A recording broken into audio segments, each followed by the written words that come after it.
नमस्कार दोस्तों, आप सभी का एक बार फिर से स्वागत है हमारे चैनल दुर्गा भक्ति मार्ग में। आज मैं आप सभी को सुनाऊंगी नवरात्रि में सुने जाने वाले श्री दुर्गा सप्तशती दूसरे अध्याय। देवताओं के तेज से देवी का प्रादुर्भाव और महिषासुर की सेना का वध। महर्षि मेधा बोले, प्राचीन काल में देवताओं और असुरों में पूरे 100 वर्ष तक घोर युद्ध हुआ था। उसमें असुरों का स्वामी महिषासुर था और देवराज इंद्र देवताओं के नायक थे। इस युद्ध में देवताओं की सेना परास्त हो गई और इस प्रकार संपूर्ण देवताओं को जीत महिषासुर इंद्र बन बैठा।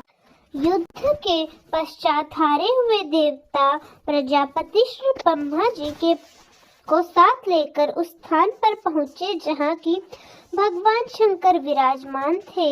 देवताओं ने अपनी हार का सारा वृत्तांत भगवान श्री हरि विष्णु और शंकर जी से कह सुनाया।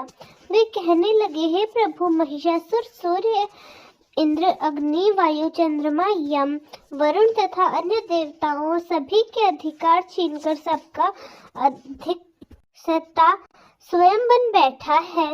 उसने समस्त देवताओं को स्वर्ग से निकाल डाल दिया है। वह मनुष्य की तरह पृथ्वी पर विचार रहे हैं। दैत्यों की सारी करतूत हमने आपको सुना दी और आपकी शरण में इसलिए आए कि आप उनका वध का कोई उपाय सोचें। देवताओं की बातें सुनकर भगवान श्री विष्णु और शंकर जी को उन दैत्यों पर बड़ा गुस्सा आया। उनकी बहुत तन गई और आंखें लाल हो गई। गुस्से में भरे हुए भगवान विष्णु के मुख से बड़ा भारी तेज निकला और उसी प्रकार का तेज भगवान शंकर, ब्रह्मा और इंद्र आदि दूसरे देवताओं के मुख से प्रकट हुआ। फिर वे सारा तेज में मिल गए और तेज का पुंज वह ऐसे दिखाता जैसे कि ज्वलमान पर्वत हो। देवताओं ने देखा उस पर्वत की ज्वाला चारों ओर फैली हुई थी और देवताओं के शरीर से प्रकट हुए तेज की किसी अन्य तेज से तुलना नहीं हो सकती। एक स्थान पर इकट्ठा होने पर वह तेज एक देवी के रूप में परिवर्तित हुआ और अपने प्रकाश से तीनों लोकों में व्याप्त जान पड़ा। भगवान शंकर का तेज था, उससे देवी का मुख प्रकट हुआ। यमराज के तेज से उनके सर के बाल बने। श्री भगवान विष्णु के तेज से उनकी भुजाएं बनी। चंद्रमा के तेज से दोनों स्तन और इंद्र के तेज से कंधा और पिंडली तथा पृथ्वी के तेज से नितंब भाग बना। ब्रह्मा जी के तेज से दोनों चरण और सूर्य के तेज से उनकी उंगलियां पैदा हुई। वसु के तेज से हाथों की उंगलियां और कुबेर के तेज से नासिका बनी। प्रजापति के तेज से उनके दांत और अग्नि के तेज से उनके नेत्र बने। संध्या के तेज से उनके भौं और वायु के तेज से उनके कान प्रकट हुए। इस प्रकार उस देवी का प्रादुर्भाव हुआ था। महिषासुर से पराजित देवता उस देवी को देखकर अत्यंत प्रसन्न हुए। भगवान शंकर ने अपने त्रिशूल में से एक त्रिशूल निकालकर उन देवी को दिया और भगवान विष्णु ने अपने चक्र में से एक चक्र निकालकर देवी को दिया। वरुण ने देवी को शंख भेंट में दिया। अग्नि ने उन्हें शक्ति दी। वायु ने उन्हें धनुष बाण दिए। सहस्त्र नेत्रों वाले श्री देवराज ने उन्हें अपना वज्र से उत्पन्न एक और वज्र दिया और ऐरावत हाथी का एक घंटा उतारकर देवी को भेंट किया। यमराज ने उन्हें कालदंड में से एक दंड दिया। वरुण ने उन्हें पाश दिया। प्रजापति ने स्फटिक की माला दी और ब्रह्मा जी ने उन्हें कमंडल दिया। सूर्य ने देवी को समस्त रोमों में अपनी किरणों का तेज दिया। काल ने उसे चमकती हुई ढाल और तलवार दी तथा उज्जवल हार और दिव्य वस्त्र उन्हें भेंट किए। इस प्रकार ही उन्हें दिव्य चूड़ामणि दी। कुंडल, कंडल, उज्जवल अर्धचंद्र, बाहों के लिए बाजू बंद, चरणों के लिए नूपुर, गले के लिए सुंदर हसली और अंगुलों के लिए रत्न से बनी हुई अंगूठियां दी। विश्वकर्मा ने उन्हें फरसा दिया और उनके साथ ही कई प्रकार के अस्त्र और अभेद कवच दे दिए।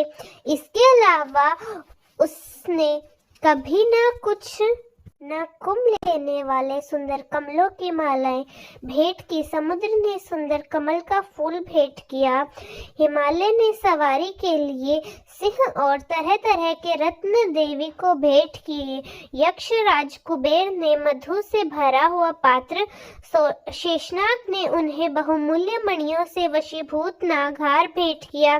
इस तरह दूसरे देवी देवताओं ने भी उन्हें आभूषण और अस्त्र देकर उनका सम्मान किया। इसके बाद देवी ने उच्च स्वर से गर्जना की। इस भयंकर नाद से आकाश गूंज उठा। देवी का वह उच्च स्वर से किया हुआ सिंहनाद समा नहीं सका। आकाश उसे छोटा प्रतीत होने लगा। उससे बड़े जोर की प्रतिध्वनि हुई, जिससे समस्त विश्व में हलचल मच गई और समुद्र कांप उठा। पृथ्वी डोलने लगी, सब के सब पर्वत हिलने लगे। देवताओं ने उस समय प्रसन्न होकर सिंह वाहिनी जगत माता की देवी तुम्हारी जय हो। इसके साथ ही महर्षियों ने भक्ति भाव से विनम्र होकर उनकी स्तुति की। संपूर्ण त्रिलोकी को शोकमग्न देखकर दैत्य गण अपनी सेनाओं को साथ लेकर और हथियार आदि सजाकर उठ खड़े हुए। महिषासुर के क्रोध की तो कोई सीमा नहीं थी। उसने क्रोध में भरकर कहा, यह क्या उत्पात है, और फिर वह अपनी सेना के साथ उस ओर दौड़ा जिस ओर से वह भयंकर नाद का शब्द सुनाई पड़ा था। और आगे पहुंचकर जब उन्होंने देवी को देखा, अपनी प्रभा से तीनों लोकों को प्रकाशित कर रही थी। उनके चरणों के बाहर से पृथ्वी दबाई जा रही थी। माथे के मुकुट से आकाश में एक रेखा सी बन रही थी और उनके धनुष की टंका से सभी लोग छुप हो रहे थे। देवी अपनी सहस्त्र भुजाओं को संपूर्ण दिशाओं में फैलाई खड़ी थी। इसके पश्चात दोनों दैत्यों के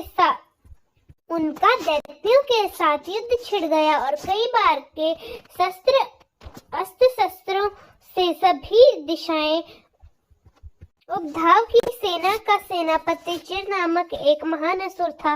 वह आगे बढ़कर देवी के साथ युद्ध करने लगा और दूसरे दैत्यों की चतुरंगी सेना के साथ लेकर चामर भी लड़ने लगा। 6000 महारथियों को साथ लेकर उग्रसेन आकर युद्ध करने लगा। महाहनु नामक असुर 1 करोड़ रथ निवेदम 1 करोड़ रथ सहित लड़ने को तैयार था। इन सब के अलावा भी हजारों असुर हाथी और घोड़े के साथ लेकर जाने को तैयार थे। इन सब के पश्चात महिषासुर करोड़ों रथों, हथियारों और घोड़ों सहित वहां आकर देवी के साथ लड़ने लगा। सभी असुर तोमर, बिंदी, पाल, शक्ति, मुसल, खड़ंग, फिरसों, पट्टियों के साथ रणभूमि में देवी के साथ युद्ध करने लगे। कई शक्तियां फैलने लगे तो कई अन्य शस्त्र आदि के पश्चात सब के सब दैत्य अपनी अपनी तलवारें हाथों में लिए देवी की ओर दौड़े और उसे मारने का उद्योग करने लगे। मगर देवी ने क्रोध में भरकर खेल ही खेल में उन सब के अस्त्र शस्त्रों को काट डाला। इसके बाद ऋषि और देवताओं ने स्तुति प्रारंभ कर दी और वे देवी स्तुति से प्रसन्न होकर असुरों के शरीर पर अस्त्र शस्त्र की वर्षा करने लगी। देवी का वाहन भी क्रोध में भरकर दैत्य सेना के इस प्रकार विचर करने लगा जैसे कि दावानल फैल रहा हो। युद्ध करती हुई देवी ने क्रोध में भरकर जिसमें श्वास को छोड़ा, वह तुरंत ही सैकड़ों हजारों गणों के रूप में परिवर्तित हो गए। फिर से भी पाल, खगट्टा, पट्टिक इत्यादि अस्त्रों के साथ दैत्यों के साथ युद्ध करने लगी। देवी की शक्ति से बढ़े हुए वह गण दैत्यों का नाश करते हुए ढोल, शंख और मृदल आदि बजा रहे। फिर देवी ने त्रिशूल, गदा, शक्ति, खटक इत्यादि से सहस्त्र असुरों को मार डाला। कितनों को घंटों की भयंकर आवाज से ही हम पहुंचा दिया। कितने ही असुरों को अपने पास में बांधकर पृथ्वी पर धर घसीटा। कितनों को अपनी तलवार के टुकड़े टुकड़े कर दिए और कितनों को गदा की चोट से धरती पर सुला दिया। कई दैत्य मूसल की मार से घायल होकर रक्त वमन करने लगे और कई शूल से छाती फट जाने के कारण पृथ्वी पर लौट गए। कितनों को तो बाण वर्षा से मरना पड़ा, कितनों को बाण वर्षा से कमर ही टूट गई। देवताओं को पीड़ा देने वाले दैत्य कट कट कर मरने लगे। कितनों की ही बाहों को देवी ने काट दिया, कितनों की ग्रीवा कट गई, कितनों के सिर कट कर दूर भूमि पर लुढ़क गए, कितनों के शरीर बीच से कट गए और कितनों की जंघई कट गई और वे पृथ्वी पर गिर पड़े। कितने ही सिरों व पैरों के कटने पर भी भूमि से उठ खड़े हुए, शस्त्र हाथ में लेकर देवी से लड़ने लगे। कई दैत्यगण भूमि में बांझों की ध्वनि के साथ नाच रहे थे। कई असुर जिनके सर कट चुके थे, बिना सर के धड़ से हाथ में शस्त्र लिए हुए लड़ रहे थे। दैत्य रह रहकर ठकरो ठकरो कहते हुए देवी को युद्ध के लिए ललकार रहे थे। जहाँ पर घोर संग्राम हुआ, वहाँ की भूमि रथ, घोड़े आदि और असुरों की लाशों से भर गई और असुर सेना के बीच में रक्तपात होने के कारण वहाँ रुद्र की नदियां बह रही थी। इस तरह देवी ने असुरों की विशाल सेना को क्षण भर में ही इस तरह नष्ट कर डाला जैसे कि वे मिट्टी के कण हों। काष्ठ के बड़े समूह को अग्नि नष्ट कर डालती है और देवी का सिंह भी गर्दन के बालों को हिलाता हुआ बड़ा शब्द करता हुआ असुरों के शरीर के सामने उनको बाणों को ढूंढ रहा हो। वहां देवी के गणों ने सब दैत्यों के साथ युद्ध किया तो देवताओं ने प्रसन्न होकर आकाश से उन पर पुष्प वर्षा की। श्री दुर्गा सप्तशती, तीसरा अध्याय। सेनापतियों सहित महिषासुर का वध। महर्षि मेधा ने कहा, महिषासुर की सेना नष्ट होती देखकर उस सेना का सेनापति चीर क्रोध में भरकर देवी के साथ युद्ध करने के लिए आगे बढ़ा। वह देवी पर इस प्रकार बाणों की वर्षा करने लगा मानो सुमेरु पर्वत पानी की धार बरसा रहा हो। इस प्रकार देवी ने अपने बाणों से उन बाणों को काट डाला तथा उनके घोड़ों और सारथियों को भी मार दिया। साथ ही उनके धनुष और उनकी अत्यंत ऊंची ध्वजा को भी काटकर नीचे गिरा दिया। उनका धनुष कट जाने के पश्चात उनके शरीर के अंगों को भी अपने बाणों से बींध दिया। धनुष, घोड़ों और सारथी के कट जाने पर, नष्ट हो जाने पर वह असुर दल और तलवार लेकर देवी की तरफ आया। उसने अपनी त्रिशण धार वाली तलवार से देवी के सिंह के मस्तक पर प्रहार किया। बड़े वेग से देवी के बाई भुजा पर वार किया, किंतु देवी की बाई भुजा को छूते ही उस दैत्य की तलवार टूट गई, उसके 2 टुकड़े हो गए। इससे दैत्य ने क्रोध में भरकर अपशूल के हाथ में ले लिए और उस भद्रकाली देवी की ओर फेंका। देवी की ओर आता हुआ वह शूल आकाश से गिरते हुए सूर्य के समान प्रज्वलित हो उठा। उस शूल को अपनी ओर आते हुए देखकर देवी ने भी शूल छोड़ा और महाअसुर के 100 टुकड़े कर डाले। साथ ही महिषासुर के प्राण भी हर लिए। चूर के मरने पर देवताओं को दुख देने वाला चामर नामक दैत्य हाथी पर सवार होकर देवी से लड़ने के लिए आया और उसके आने के साथ ही देवी शक्ति से प्रहार कर दिया, किंतु देवी ने अपनी हुकार मात्र से ही उसे तोड़कर पृथ्वी पर डाल दिया। शक्ति को टूटा हुआ देखकर दैत्य ने क्रोध से लाल होकर शूल चलाया, किंतु देवी ने उसे भी काट डाला। इतने में देवी का सिंह उछलकर हाथी के मस्तक पर सवार हो गया और दैत्य के साथ बड़ी ही तीव्र युद्ध करने लगा। फिर वह दोनों लड़ते हुए हाथी पर से पृथ्वी पर आगे गिरे और दोनों बड़े क्रोध से लड़ने लगे। फिर सिंह बड़े जोर से आकाश की ओर उछला और जब पृथ्वी की ओर आया तो अपने पंजे से चामर का सिर धड़ से अलग कर दिया। क्रोध में भरी हुई देवी ने शिला और वृक्ष आदि की चोटों से उग्रसेन से उग्रस्त दैत्य को मार गिराया। भिंदर से वास्कल को बाणों से, त्राम तथा अंधक को मौत के घाट उतार दिया। तीनों नेत्रों वाली परमेश्वरी ने त्रिशूल से उग्रसेन और हनु नामक राक्षसों को मार गिराया। उसने अपनी तलवार के विडाल नामक दैत्य का सिर काट डाला तथा बाणों से धुर्वा और धुर्मुख राक्षसों को यमलोक पहुंचा दिया। जब इस प्रकार महिषासुर ने देखा कि देवी ने मेरी सेना को नष्ट कर दिया है, तो वे भैंस का रूप धारण किए देवी के गुणों का दुख देने लगे।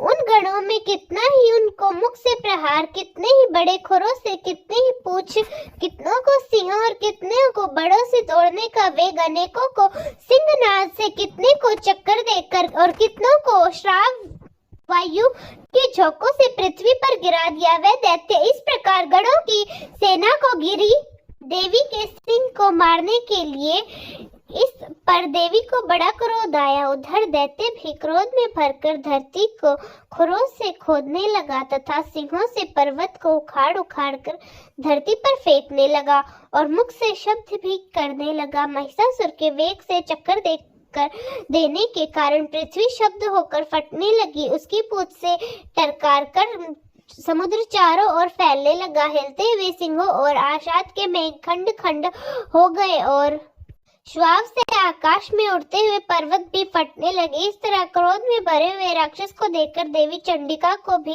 क्रोध आ गया और वह भी उसे मारने के लिए क्रोध में भर गई। देवी के पास फेंककर दैत्य को बांध दिया। उसके बंध जाने पर दैत्य का रूप त्याग कर सिंह का रूप बना लिया। जैसे ही देवी उसका सिर काटने के लिए तैयार हुई, तो उसने पुरुष का रूप बना लिया, जो कि हाथ में तलवार लिए हुए था। तब देवी ने तुरंत अपने बाणों के साथ उस पुरुष की तलवार को डाल सहित बीन डाला। उसके पश्चात तो हाथी के रूप में दिखाई देने वाला और लंबी सूंड से देवी के सिंह को खींचने लगा और गरजने लगा। देवी ने अपनी तलवार से उसकी सूंड भी काट डाली। तब उस राक्षस ने एक बार फिर से भैंसे का रूप धारण कर लिया और पहले की तरह चर जीवों सहित समस्त त्रिलोकी को व्याकुल करने लगा। इसके पश्चात क्रोध में भरी हुई देवी बारंबार उत्तम मधु का पान करने लगी और लाल लाल नेत्र करके हंसने लगी। उधर बलवीर्य तथा मध्य से कृत हुआ दैत्य भी गरजने लगा। अपने सिंहों से देवी पर पर्वतों को फेंकने लगा। देवी अपने बाणों से उसे फेंकते हुए पर्वतों को चूर्ण करती हुई बोली, ओ मड़, जब तक मैं मधुपाल कर रही हूँ तब तक तू गरज ले, और इसके पश्चात मेरे हाथों तेरी मृत्यु हो जाने पर देवता गरजेंगे। महर्षि मेधा ने ऐसा कहकर देवी उछलकर उस दैत्य पर जा गिरी और उसको अपने पैर से दबाकर शूल से उसके गले पर आघात कर दिया। देवी के पैर दबने पर वह दैत्य अपने दूसरे रूप से अपने मुख से बाहर होने लगा। अभी वह दैत्य आधा ही बाहर निकला था कि देवी ने अपने प्रभाव से उसे उसी क्षण रोक दिया। तब वह आधा निकला हुआ दैत्य ही युद्ध करने लगा, तो देवी ने अपनी तलवार से उसका सिर काट डाला। उसके पश्चात सारी राक्षस सेना हाहाकारती हुई वहां से भाग खड़ी हुई और सभी देवता अत्यंत प्रसन्न हुए। महिषासुर का वध हो गया। सभी राक्षस वहां से भाग गए तथा ऋषियों महर्षियों सहित देवी की स्तुति करने लगे। गंधर्व राज गान करने लगे, अप्सराएं नृत्य करने लगी। दोस्तों, कैसा लगा आपको हमारा आज का अध्याय? कमेंट्स में जरूर बताएं। धन्यवाद।